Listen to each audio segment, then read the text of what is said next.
കർണാടകത്തിൽ ഒരു വിഷയമുണ്ട്. എന്താന്ന് വെച്ച് കഴിഞ്ഞാൽ അവിടെ ഒരു പോലീസുകാർ ഒരു കന്നുകാലി കിടത്തുന്നവനെ വെടിവെച്ച് അതായത് കോൺഗ്രസ് അല്ലേ ഭരിക്കുന്നത് ഇപ്പം നിഷ്കുകൾക്ക് മനസ്സിലായെന്നൊക്കെ പറഞ്ഞ അന്തം കമ്മികൾ കുറെ പോസ്റ്റൊക്കെ ഉണ്ടാക്കിയിട്ട് ഇങ്ങനെ പ്രചരിക്കുന്നുണ്ട്. പിന്നെ ആ മറുനാടൻ സാധനവും ആ വിഷയത്തെ പറ്റിയിട്ട് ഒരു വീഡിയോസ് കോൺഗ്രസെ കുറ്റപ്പെടുത്തിയിട്ട് വീഡിയോസ് ചെയ്തിട്ടുണ്ട്. അതിനൊക്കെയുള്ള കൃത്യമായിട്ടുള്ള മറുപടി ആയിട്ട് ഞാൻ നാളെ വരും എന്തായാലും. ഓക്കെ, കാരണം കോൺഗ്രസിന്റെ ഗവൺമെന്റ് കൃത്യമായിട്ടുള്ള ഒരു നടപടി അവിടെ സ്വീകരിച്ച് അത് സംഘപരിവാര തുല്യമായിട്ടല്ല, മനസ്സിലായ? അപ്പൊ കോൺഗ്രസ് ഈ രാജ്യത്ത് സംഘപരിവാറിനെ എതിർക്കുന്നതും ഇതേ കർണാടകത്തിൽ തന്നെ കഴിഞ്ഞ 2-3 ദിവസങ്ങളിലായിട്ട് RSSന്റെ കൊടി പോലും കഴിപ്പിച്ചിട്ടുണ്ട്.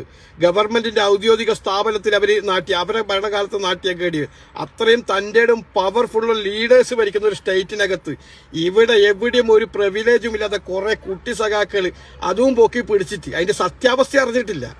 ഇവിടെ സംഘപരിവാറിന്റെ ആസനം നക്കി കൊടുത്തിട്ട് സംഘപരിവാറിന് വളക്കൂർ ഉണ്ടാക്കുന്ന ഒരു പരിപാടി സ്വീകരിക്കുന്ന ഒരു നാണം കെട്ട ഗവൺമെന്റിന്റെ ആൾക്കാർ വന്നിട്ടാണ് സംഘപരിവാറിനോട് വിട്ടുവീഴ്ചയില്ലാതെ നിലപാട് സ്വീകരിക്കുന്ന ഗവൺമെന്റിനെ ഈ കന്നുകാലി കടത്തുമായി ബന്ധപ്പെട്ടിട്ടുള്ള വിഷയം എങ്ങനെ ഉണ്ടായിരുന്നൊക്കെ നമുക്ക് നാളെ ഞാൻ പറഞ്ഞുതരാം.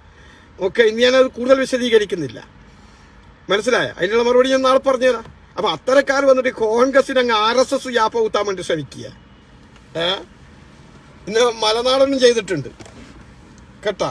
അവിടെ എന്താ സംഭവിച്ചെന്നുള്ളതാണ് എന്റെ വാക്കിൽ എന്റെ ഒരു മനസ്സിലാക്കി ആ പോലീസുകാർ ചെയ്തത് എന്താ പറയുന്നത്, കുറച്ച് കുറഞ്ഞു പോയി. നേർക്ക് നേരെ വെടിവെച്ച് അങ്ങ് ഇല്ലാണ്ടാക്കുക വേണ്ട ഇവനെയൊക്കെ, മനസ്സിലായ?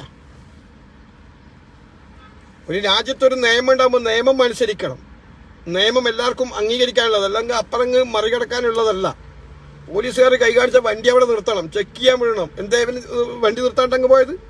10 കിലോമീറ്ററോളം ഓടിച്ചിട്ട് പോലീസ് വണ്ടിക്ക് ഇവന്റെ വണ്ടിനെ കൊണ്ടടിക്കാനാ. എന്നിട്ട് പോലീസുകാർ അവിടെ വെടിവെച്ചിട്ട് അവന്റെ കാലിനെ വെടിവെച്ചിട്ടുള്ളൂ, അവന്റെ കാലിനല്ല വെടിവെക്കണ്ട്, മനസ്സിലായ? എന്നിട്ട് അതും പൊക്കി പിടിച്ചിട്ട് കോൺഗ്രസ് ബി.ജെ.പിന്റെ ആക്കില്ലേ?